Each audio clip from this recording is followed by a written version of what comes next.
ગુનાખોરીને ડામવા અમદાવાદ પોલીસ કમિશનરના આદેશથી સમગ્ર શહેરમાં ડ્રાઈવ યોજવામાં આવી, જે અંતર્ગત શહેરની તમામ રિક્ષાઓના રજીસ્ટ્રેશન કરી નોંધણી કરાવવાના પણ આદેશ કરાયા, જેને લઈને શહેરના સોલા પોલીસ સ્ટેશનમાં રિક્ષા ચાલકોનું રજીસ્ટ્રેશન કરી સ્ટીકર લગાવવાની કામગીરી ચાલી રહી છે। જો કે આ કામગીરીથી પરેશાની થતી હોવાનો રિક્ષા ચાલકોનો આરોપ છે। ગુનાહિત પ્રવૃત્તિને રોકવા માટે પોલીસની એક પહેલ કરવામાં આવી રહી છે કે જેટલા પણ ઓટો રિક્ષા ચાલક હોય તેમની ઓટો ઉપર પોલીસના લોગો સાથેની જે સ્ટીકર છે તે લગાવવામાં આવી રહ્યા છે। ત્યારે વહેલી સવારથી જ જે રિક્ષા ચાલકો છે કે જે તે વિસ્તારના પોલીસ સ્ટેશનમાં આ સ્ટીકર લગાવવા માટે લાંબી કતારોમાં ઊભા છે। અત્યારે અમે લોકો આવી ગયા છે અમદાવાદના સોલા પોલીસ સ્ટેશન અને આપ જોઈ રહ્યા છો વહેલી સવારથી જ 2 કિલોમીટર સુધી આ રિક્ષા ચાલકોની જે ભીડ છે તે અહીંયા આગળ જોવા મળી રહી છે। મુસાફરોને સરળતાથી નંબર યાદ રહે અને કોઈ ફરિયાદ હોય તો નંબર ઉપરથી રિક્ષાની પૂરી માહિતી મળે તેના માટે આ સ્ટીકર છે તે લગાવવામાં આવી રહ્યા છે। આપણી સાથે રિક્ષા ચાલકો છે તેમની સાથે વાત કરીશું। આ એક નવતર પ્રયોગ કરવામાં આવી રહ્યો છે, આ પ્રયોગને આપ કઈ રીતે જોઈ રહ્યા છો? આ પ્રયોગને આમ તો પબ્લિક માટે સારું છે કે લાયસન્સ વગરના જે અનલીગલી ચલાવતા હોય બરાબર, કંઈ કાલ ઉઠીને ફ્રોડ થાય તો પબ્લિક જે અંદર બેઠો હોય એના માટે તો સારું છે। એક અમારા માટે બી સારું છે કે જે વગર લાયસન્સના ચલાવે છે બરાબર અને લાયસન્સવાળા છે એમના માટે સારું છે।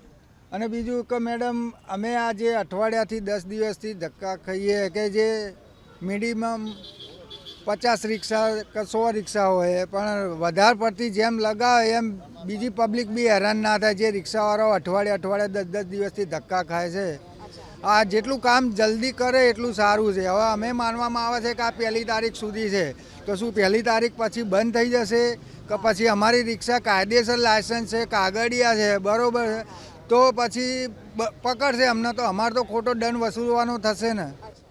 તમને શું લાગે છે કે આ સ્ટીકરના કારણે જે ગેરકાયદેસર ચાલતી રિક્ષા ઉપર રોક લાગી શકશે કે કેમ? ગેરકાયદેસર રિક્ષા ઉપર રોક લાગે તો એ તો સારું જ છે। અમને પણ વધારે ધંધો મળે, જે બિનકાયદેસર ધંધો કરતા હોય એમને ના મળે ને જે કાયદેસર ધંધો કરતા હોય એમને મળી રહે। સ્ટીકર લગાવો જે કાયદાકીય છે એ તો બરોબર જ છે, પણ રોજ 50 સ્ટીકર લગાવે છે એની જગ્યાએ 100 સ્ટીકર કે 200 સ્ટીકર લગાવે તો આ લાઈન ઓછી થઈ જાય। અમને લાઈનનો જ પ્રોબ્લેમ છે ને ટાઈમનો જ પ્રોબ્લેમ છે, બીજો કોઈ પ્રોબ્લેમ નથી, સ્ટીકરનો કોઈ પ્રોબ્લેમ નથી। અમને એમ કે સમય અમારો વધારે બગડે છે એનો જ પ્રોબ્લેમ છે, બીજો કોઈ તકલીફ છે નહીં અમને।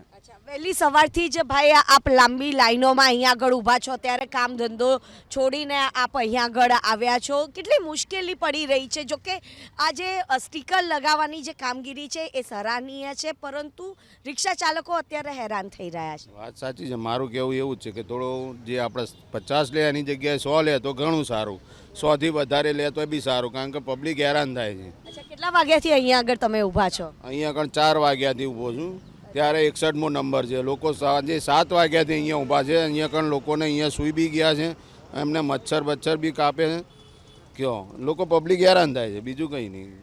હા બસ।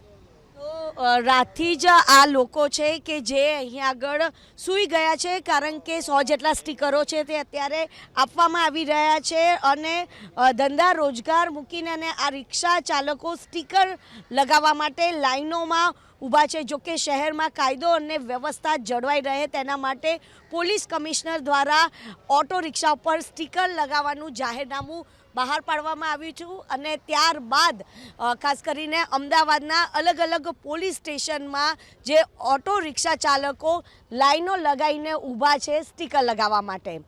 કેમેરામેન કમલેશ પટેલ સાથે રાજલ બારોટ, ABP અસ્મિતા, અમદાવાદ।